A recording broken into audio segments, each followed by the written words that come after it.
La centrale dei Vigili del Fuoco è operativa 24 ore su 24, 365 giorni all'anno e in questo periodo di particolare siccità i rischi e le chiamate aumentano. Sono ben 22 al giorno le segnalazioni che arrivano contro una media di 19, nessuna delle quali viene sottovalutata. Nella nostra breve visita erano ben 3 gli interventi in corso all'aeroporto Canova per del fumo proveniente dalla powerbank di un passeggero su un volo Ryanair partito da Riga, a Resana per delle sterpaglie che bruciavano e nel bosco del Madean per un'auto incendiatasi sulla strada verso il rifugio Posa Puner.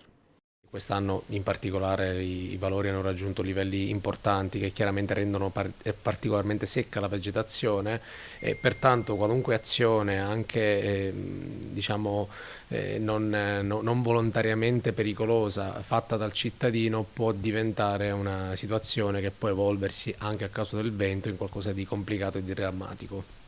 Tra l'altro esistono anche le autocombustioni, come per esempio per le balle di Siena. Sì, esiste poi anche il rischio di autocombustione, quindi di autoaccensione dovuto a fenomeni vari di reazioni che si verificano in contesti in cui abbiamo dei prodotti vegetali o altro e questo con con le elevate temperature è statisticamente un fenomeno che aumenta. È una stagione caldissima e secca, dunque fare attenzione ai comportamenti a rischio è fondamentale. Sicuramente effettuare delle lavorazioni come saldatura o taglio di materiale ferroso in questo momento in prossimità di vegetazione, in prossimità di materiale particolarmente secco, rischia di essere causa di un principio di incendio. E a questo si possono aggiungere, ahimè, dei comportamenti assolutamente da evitare, quali potrebbero essere cercare di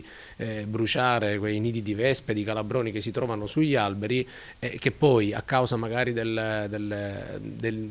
possiamo dire, dell'imprevedibilità degli animali portano quell'incendio a spostarsi nella vegetazione e a quel punto a poter prendere una piega che da fuoco controllato diventa a tutti gli effetti un incendio assolutamente incontrollato. Per non parlare poi dei device elettronici facili al surriscaldamento. Utilizzare quindi il buon senso per dare un ciclo di riposo anche alle macchine è utile a prevenire, così come è bene usare precauzioni e molta attenzione se si stanno per fare le grigliate di Ferragosto. Esistono tutta una serie di zone, quali aree adibite a picnic, piuttosto che zone specifiche in cui è possibile effettuare questo tipo di attività, perché sono aree costruite per accogliere questo tipo di attività, appunto, e talvolta però, dati gli spazi ristretti, ahimè, la cittadinanza cerca ricovero in ambienti che non sono stati progettati e idonei per quel tipo di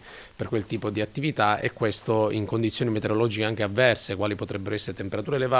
sommate magari a una giornata ventosa, rischiano di spostare il principio di fuoco, il principio di incendio da una zona a una zona in cui poi diventa complicato da gestire. Sugli incendi boschivi, in particolare quello di Miane, la cui competenza è regionale, i vigili del fuoco sono solo di supporto perché in quelle zone particolarmente impervie possono arrivare per il momento solo i Canadair.